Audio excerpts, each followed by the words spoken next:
The Kansas City Chiefs lost a winnable game, and as frustrating as that is, the even more frustrating part of all of this is that, after working themselves out of a 1-3 hole, team is now 5-5 and not in the playoff picture. It's not a great situation to be in exiting Week 11. Travis Kelce, one of the few Chiefs players who played well in Denver, 9 catches for 91 yards and a touchdown, knew that's exactly what reporters were going to want to talk to him about following the game. He opted not to speak with the reporters, though, and instead sent a clear message to them on his way to the locker room. "If you're going to ask about the record, I could care less about that right now." Kelce said. It makes sense why Kelce didn't want to talk about this. In his mind, his team has played 10 games and been woefully inconsistent, but still can accomplish what they set out to accomplish by finishing the season strong. Why spend time talking about a record when there's still 7 games remaining in the regular season?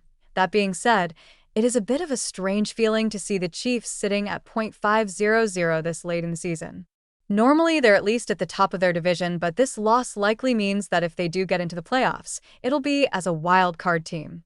The Chiefs still have games against the Broncos, Chargers, and Colts remaining on their schedule, and they can't afford to lose any of those at this point if they want to continue their playoff streak.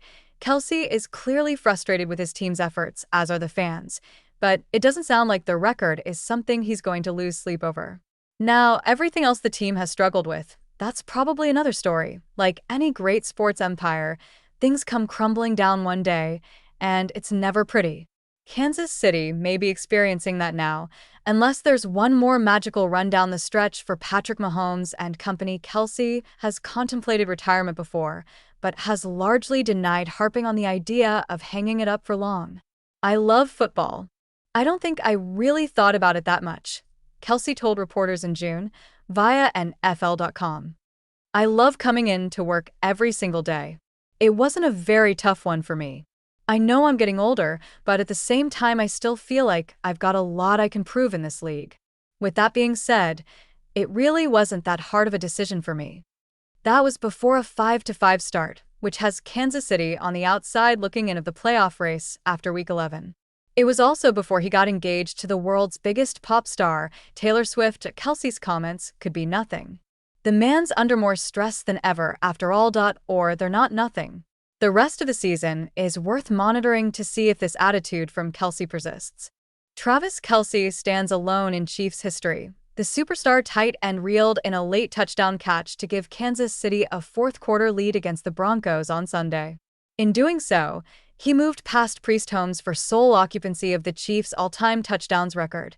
The touchdown grab was the 84th of his career, and he's up to 101 total TDs, when including his numbers in the playoffs. No player in franchise history has reached the end zone more. Kelce is now up to 4 touchdown receptions on the season. In true Kelce fashion, his record-breaking touchdown was a clutch one. Trailing 16-13 with 10 minutes to play, Patrick Mahomes turned to his longtime target on third down, and it paid off. Throughout their careers, Mahomes and Kelce have now connected for 76 touchdowns in the regular season and playoffs combined, becoming just the third quarterback tight end tandem to achieve that feat. Kelce tied Holmes' record, which stood since 2005, with his touchdown against the Commanders on October 27th. Now, a few weeks later, he's overtaken Holmes in franchise history. Kelce sits atop an impressive list of some legendary offensive players in franchise history, and deservedly so. He's played in a total of 185 games in the regular season for Kansas City, having spent his entire 13-year career with the organization. Sadly, the Chiefs suffered a disappointing 19-22 defeat to the Broncos, dropping them to 5-5 in the league and seemingly out of the playoff picture, while Swift was most recently in attendance at a Chiefs game when the team beat the Washington Commanders at home on October 27th. After a disappointing loss to the Buffalo Bills on November 2nd, the Chiefs enjoyed some much-needed downtime during their bye week. Travis declined to tell his brother, Jason Kelce, about his bye-week plans during the November 5th episode of their New Heights podcast. For the next week, at least take your mind a little elsewhere, Jason, 38, prompted. "What are you doing? Anything fun, or are you getting into any travel? What are you doing over the week? Tell us about your personal life." Despite Jason's best attempt, Travis did not take the bait. No, he replied. Obviously, you set goals out in the beginning of this season to win the division, win the conference, and get that home field advantage. Make everyone have to come through Arrowhead. Right now, it's just not that. Travis emphasized that during his week off he would remain focused on what the Chiefs could and need to do to succeed when they returned to play the Broncos. I'm not thinking about the playoffs yet, he said. I'm thinking about how the are we going to beat the Denver Broncos? That's going to be on my mind for the next 2 weeks. Despite Travis' insistence about concentrating on work during the bye week, he still found time for a couple of date nights with Swift in New York City. The couple, who announced their engagement in August, were spotted hitting up the Polo Bar on November 5th and Zero Bond on November 6th. Although Swift and Travis enjoy the occasional joint public outing, the pair are just as happy to simply spend time together at home. Taylor and Travis are really chill, a source exclusively told Us Weekly in October. On a typical night in, they're casually having dinner and figuring out what to stream. It's very domestic and calm. While the duo's New York date nights are paparazzi-worthy events, they're just like everyone else behind closed doors.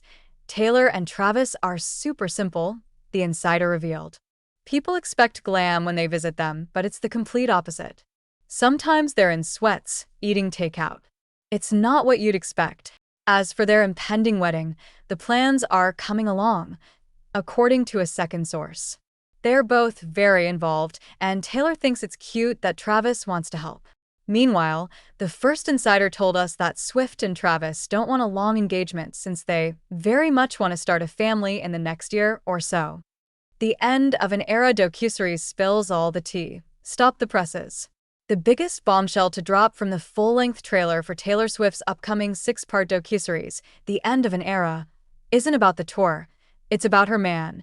We got an exclusive peek at the couple's playful phone banter, released Thursday, November 13th, and the reigning pop queen and her NFL tight and have come to a stunning realization. They basically have the exact same job. Taylor, 35, and looking flawless, allegedly told her fiancé. We basically have the same job. Travis, 36, our gridiron king, shot back. You've got teammates, I've got teammates. But Taylor's response? The most relatable line of the year. She threw her head back laughing and quipped, "You've got Coach Andy Reid, I've got my mom." LOL. That is the Taylor Swift experience in a nutshell. Mama Swift approves.